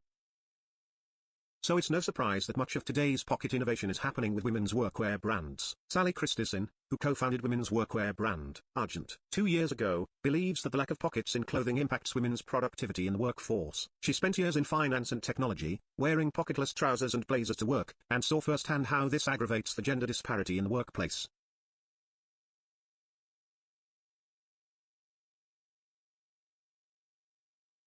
So much of women's workwear is designed to look good, but not actually support women as they do their jobs, she says. Just think of how much time women waste digging through their purse for their phone or key card. If you add up all the minutes, it's a lot of time. Yes. There's like so much time that like Just think of how much time women waste. As Christensen began designing women's workwear, like how much time that like I would always witness my mom, like even like just trying to find her keys to her car or her wallet, or like God forbid your own mom tells you like, hey, can you give my keys for my purse? No, mom, I'm sorry, no. You're gonna have to go in there and get it. I'm not about to go through fucking Pan's Labyrinth in that hockey bag of yours. Because I'm about to find your lipstick, all right, another pocketbook, all right, some gum, crackers, what was it, a gun maybe, depending on where you're at and stuff like that, and then like a 3-finger monkey hand somehow, right? I'm gonna fall in like Mary Poppins' purse if I'm searching through that shit. Okay, you're telling we got to get rid of the well, I don't want to say like women's handbag because I know understand the whole accessory part of it, but give women more pockets. All right, so I can look right at my mom's face and be like, "Honey, do you know like can you go get my phone? Mom, it's in your pocket. All right, you got it. Times have changed now. How about you go get your phone?" That's another thing that's always been bullshit about it. Just like a whole like was it like you'll have guys be like women's right activists be like, yeah, no, I want women to be treated all like, yeah, I know, I treat everybody equally, and then they'll talk about like how they want to punch the shit out of women, and it's like, okay, you're you're missing the whole point, my dude. You're missing the whole fucking point. Um. Oh wow, yeah, we're totally close. Yeah, we're gonna finish this thing off real quick. Yeah, let's get right back to it. We did the pocket revolution. Uh, uh. Let's see. This is a lot of time. Okay, yeah, let's get to it. As Christison began designing women's workwear, she discovered that incorporating pockets into clothing comes with some design hurdles. Much like the dresses of the French Revolution, women's clothes today are designed to cling to the body, which sometimes makes it difficult to include interior pockets that can house plenty of bulky, heavy items. But Argent has managed to sprinkle pockets throughout its entire line, from shift dresses to trousers to blazers. Pockets are not even a particularly difficult design challenge to overcome, says Christison. The fact that more brands are not trying to design better pockets is really symptomatic about how lazy they are about responding to women's needs. Argent's blazers, for instance. I was about to say, like, it's not even like a thing where it's like, oh, they're trying to save money on cloth because like the most expensive items are women's clothing, especially pants, especially dresses. Like you're gonna give us you're gonna give us like the most little amount of fabric you can, and like not add a fucking pocket when I'm about to throw $70 at a pair of jeans with sewn in pockets. Get fucked. Get fucked. Okay. Argent's blazers, for instance, have several cavernous pockets in them. One pocket is specifically designed for your iPhone. It is made of mesh, so you can simply glance inside your blazer to check your updates and messages without even taking out the phone. The backs of the pockets are made out of a microfiber cloth that is specifically designed to clean glasses and phone screens. There are special pockets for pens and key cards too, and on trousers and dresses, the pockets are designed to hold plenty of items, wallets, phones, random office paraphernalia, without causing the outfit to sag or become misshapen. Christison says there isn't one trick to making these designs work, just plenty of hard work prototyping. Argent's designers iterate on each outfit many times, placing pockets in different spots and filling them up with lots of items. They then send real women into the world in these garments to see how they stand up to everyday wear. In the end, this is what the move to design pockets back into women's clothing is all about, allowing women to go out into the world and participate equally with their male counterparts. Pockets also show how clothing design, arbitrary and haphazard as it sometimes is, can shape society in profound ways. Both Argent and Pivot have shown that it's possible to create beautiful, fashionable clothing full of functional pockets. It just takes a bit more time and effort than going along with the status quo. The founders of these brands hope that they're helping to spearhead a bigger pocket revolution. Women's pockets shouldn't be a novelty item, Frisson says. I'm hoping that by the time my 2-year-old hits the workforce, she'll have her pick of clothes in every style and size with pockets aplenty. But for the time being, her only clothes with pockets are a pair of yellow shorts. The novelty of having pockets in her shorts fills her with such joy. She stuffs them with her treasured possessions, like an acorn she found at the park, or a medal she got for completing her swimming lessons. But it's getting cold now, and she still insists on wearing them to daycare. It might be time for me to pick up a pair of trousers from the boys' department. Yeah. There's not enough companies trying to do this, trying to revolutionize the business. All right.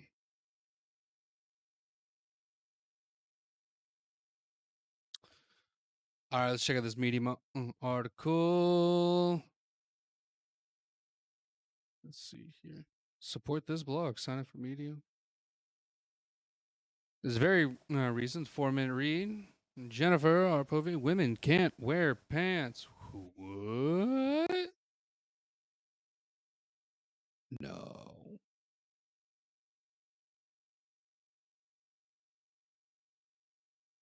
A pastor running for office in Colorado recently made headlines in a not very good way. He said women shouldn't wear pants. It's hard to believe that in 2019 women wearing pants, trousers, and jeans is still remotely It's hard to believe that in 2019 women wearing pants, trousers, and jeans is still remotely controversial. But a quick Google search shows that some Christians think that the Bible forbids women from wearing pants. The fact is, trousers were originally invented for one specific reason, riding horses. Trousers appear to have been invented somewhere in the Asian steppes by horse nomads, and both sexes, obviously, wore them. The fashion appears to have spread to China, where pants were seen as a convenient way to dress for labor. Again by both men and women. In fact, art indicates that skirts and robes were worn by rich people to demonstrate that they didn't have to engage in physical labor. Photo by Mark Adrian on Unsplash. So, why are pants so controversial? Until relatively recently, pants on women were a mainstream controversy. Women in Congress had to fight to be allowed to wear pantsuits rather than skirts, and it was technically illegal, albeit never enforced, for women to wear trousers in Paris unless they were riding a bicycle or a horse until 2013. Much of this can be blamed on Christianity. Deuteronomy forbids cross-dressing, and if you see pants as strictly gendered, then you can make a reasonable argument. The question that comes to my mind is how these people view kilts. In 1960, one cardinal argued that women who wear pants start to think like men and this does irreparable damage to the family. Oh God. How dare they? How dare they think that they how dare that they think that they have rights in this world? Women. This prohibition is also taken seriously by many Orthodox Jewish women. I ride with some Orthodox Jews, and they will actually wear a cheap skirt over their breeches for the sake of modesty. Now, to be fair, by traditional standards riding breeches are pretty immodest. However, it's not just about modesty for these women, but about cultural identity. The Christian counter to this is that nobody when the Old Testament was written was wearing pants anyway. But there's another reason. Photo by Giacomo Foroni on Unsplash. Pants and the suffragette. Few eras had women's clothing as confining as the latter half of the 19th century. Note, I'm not knocking people who like to put on a corset and crinoline for the fun of it. As women rebelled against other strictures of society and started to demand the right to vote, freedom dress became a thing. In other words, pants. Remember our 1960s cardinal who thought pants made women think like men? He had cause and effect the wrong way around. Women who wanted equality with men wore pants. Or, at that point, more precisely, bloomers. Bloomers were named after Amelia Bloomer, a temperance activist, and were trousers under a tunic. Bloomerism was, well, acting like a man, joining the military, smoking, drinking, ironic given the origin, etc. So, bloomers, and later trousers, became inextricably associated with feminism, to the point where there are still feminists who think that you're not a feminist if you wear a skirt or dress. Bloomers themselves were a relatively short-lived fashion, but pants, suits, dungarees. All of these were the pussy hats of the suffragist movement. Out of this, the pantsuit became the symbol of a woman who works in a man's world. Now, of course, most women wear pants, usually in the form of blue jeans. But their apostrophe s. Still a problem? Photo by Illumination Marketing on Unsplash. Are women still forced into skirts? Unfortunately, the answer is yes, and not just in church either. In April 2019, a North Carolina charter school had to change their no pants policy after a judge's ruling. Another school has banned yoga pants, leggings, and skinny jeans. I've already talked about how skinny jeans are all many women can buy. Ironically, I found an example of a Catholic high school that decided to ban skirts because policing skirt length was too much work. The students were not amused. Another student had to fight to wear pants at her graduation, instead of being required to wear a plain black dress. Underrobes which made it invisible. One girl was not only not allowed to walk but thrown out because she was wearing pants. She won the battle. But now she has to wear a tie. Come on, people. Banning pants for commencement seems to be fairly common. I found an extant dress code for a Christian university that allows pants only for athletic Excuse me? Excuse me? What the fuck just happened? Excuse me? Excuse me? Can we go back to what I was doing there? women. I found an extant dress code for a Christian university that allows pants only for athletic activities or off-campus trips, and bans skinny jeans altogether. They've also banned Abercrombie and Fitch because they don't like their advertising. One group of I mean, okay, I'm kind of okay with that for the Christian university. All right, you're wearing Abercrombie and Finch, and that causes a little bit more judgment. One group of employees has a real issue with uniforms and dress codes: flight attendants. Many airlines still require flight attendants to wear restrictive skirts, even though it can interfere with their ability to handle an emergency. And employers still ask if they can require women to wear skirts or even, shudder, pantyhose. Most of us do get to wear pants, but it's a battle that hasn't been fully won yet, even in the West.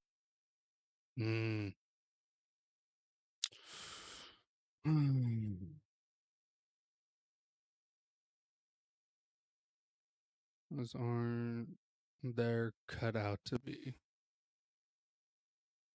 I bet they aren't. Damn.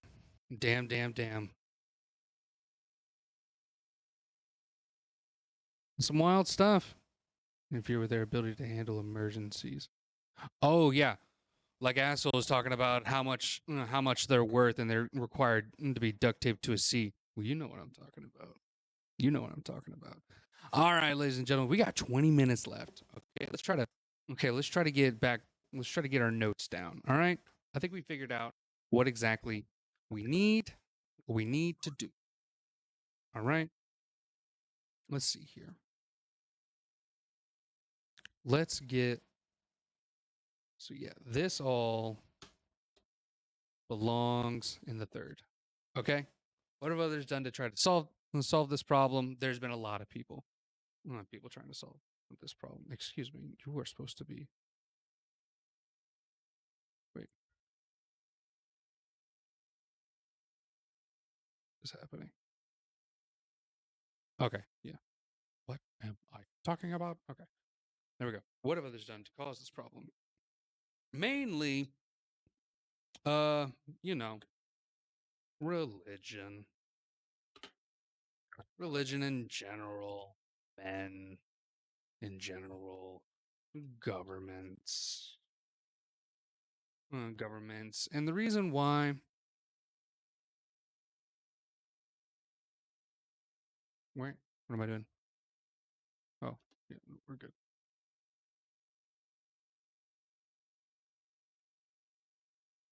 The reason, as we can see, the reason why is that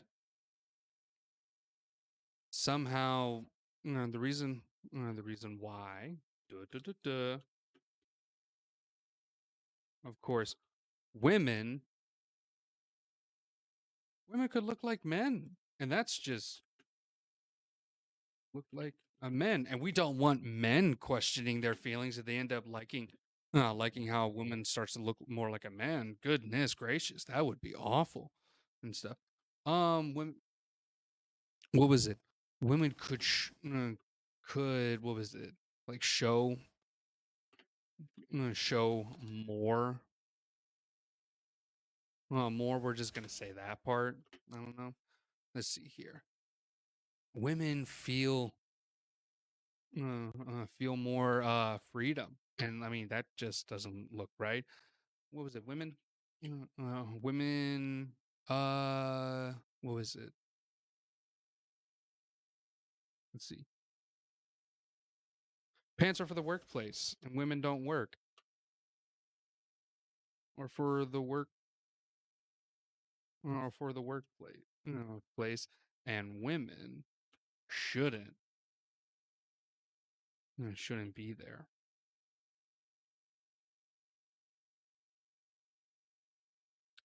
You know, it's a whole section. It's like that. I'm so close to having the cat here on the stream. Hey, bud. Yeah, yeah. You want to come here?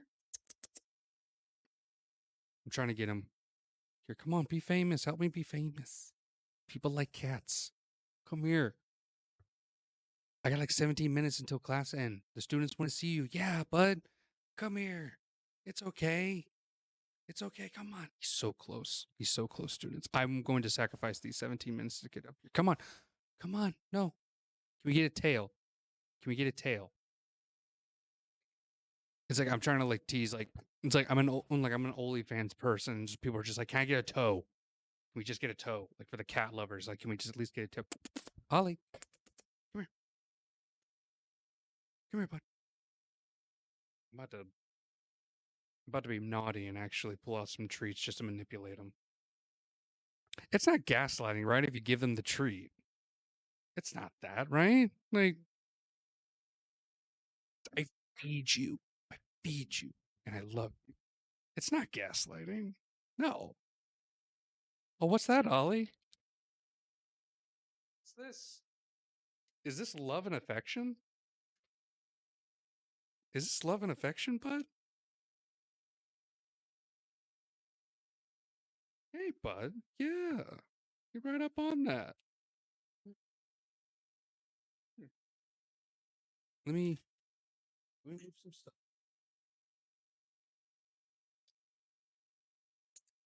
Wait, no, right here, right here, right here. We don't like that.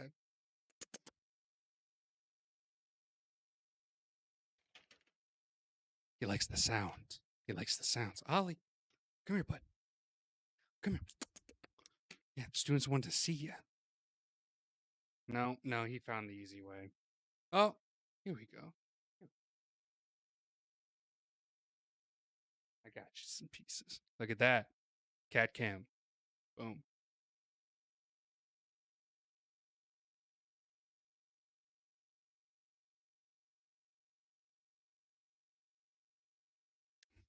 Well, there you go.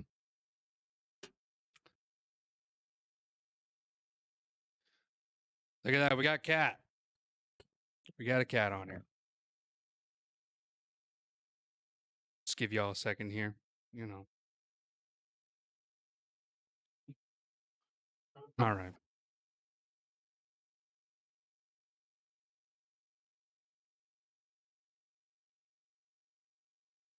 Okay. It's whatever. We try. We try, students. You know. You got to give them their space. You got to give them their space. You know, after manipulating them with treats and stuff like that, you got to give them their space. Because, you got to have them invade your space. That's how it usually goes. It's the first time I'm actually seen him chill up on the desk. I wish I could show you that. But yeah. Oh, yeah, he's cleaning himself like a cutie. But nah. On the last question here, basically, how do we solve this? I think we know how to solve this. All right, just stop being a fucking jackass. How about that? And let women wear pants. Let women just wear what they want to wear. I think that could be just a simple cusp onto it. Oh yeah, you know what? Let's check out those websites. I want to see how like what was it? Those startups. What was it? We got Argent. Let's check it out. Ooh, cool website. Hell yeah. Sorry. Just gonna apply for job, back to work campaign, shop. This is a good looking website.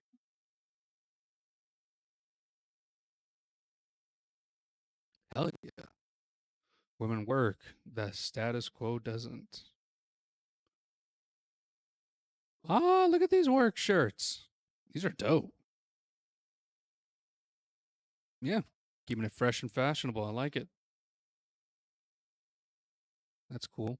You wouldn't catch me dead with horizontal lines, all right? I'm getting a belly and I can't yeah. We're talking stripes then, You got me.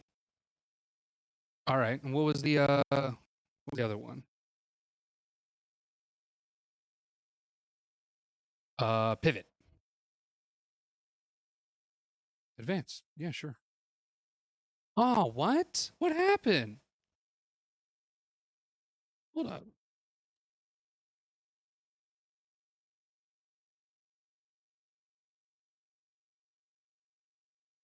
Oh, thank God. Okay, yeah, they're still existing. Article, you got to update your website here.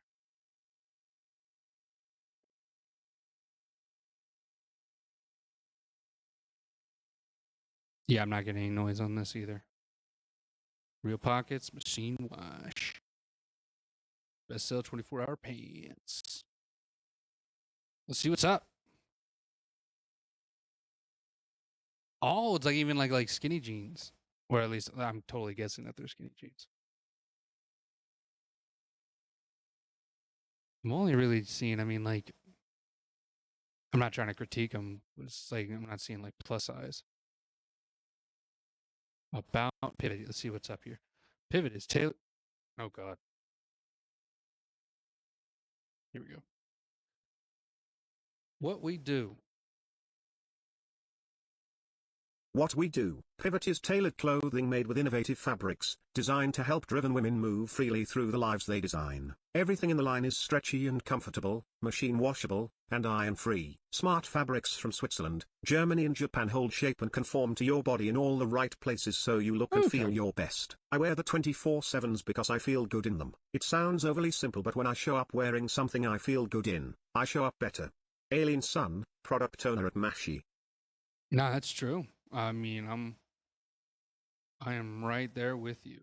Let's see. Let's check out the mission here. WHO We Are and Our Mission. Concepted by childhood best friends, Yehua Yang and Evelyn Frisson, Pivot is an amalgamation of their shared love of design and their shared hatred of women's pants. Fun fact, Yehua and Evelyn met as roommates at a math and science boarding school where they created a fashion line as a senior thesis project, never once imagining this was the first touch point in a future business. They attended different universities and initially pursued distinct careers, Evelyn in advertising and Yehua in fashion. They joined forces to solve the issue of bad pants, and rallied around the mission to fuel women's success through clothing that inspires confidence. Well, there you go. Women is women-owned, sustainable, made in NYC, baby. Cool. Hell yeah. All right. Well, hot diggity damn. Students, we kind of kicked ass today. With 9 minutes to spare, students, we learned a lot. Learned a lot about women's history, as we all should. I feel today we should add, I wanted to dive into a specific topic just because I wanted to learn more about it and stuff. And it's just I think we should all push more towards the history of certain parts and stuff, and keep it fresh, keep it wild, stuff like that. We're always trying to learn. We're always trying to expand the knowledge, and that's how we do it. All right. And that's what's up. I think we did pretty well. We learned a lot about women in history, and of course, the brutal shit they had to go through just to gain simple rights to pants. And it's still a fight today. That is a big thing. It's still a major fight today. Yeah. Make sure to go check out those websites. Go out and support them and all that mumbo jumbo and stuff. But hey, I'm gonna continue streaming, maybe doing a little bit, might practice a little bit more pixel art and stuff like that.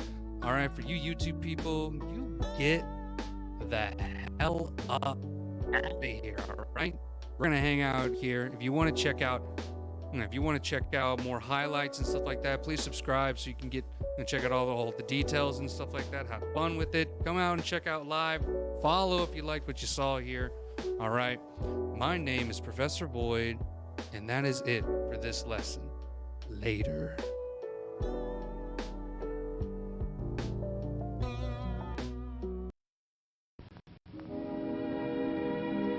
And now, folks, it's time to say goodnight. We sincerely appreciate your patronage and hope we've succeeded in bringing you an enjoyable evening of entertainment. Please drive home carefully and come back again soon. Good night.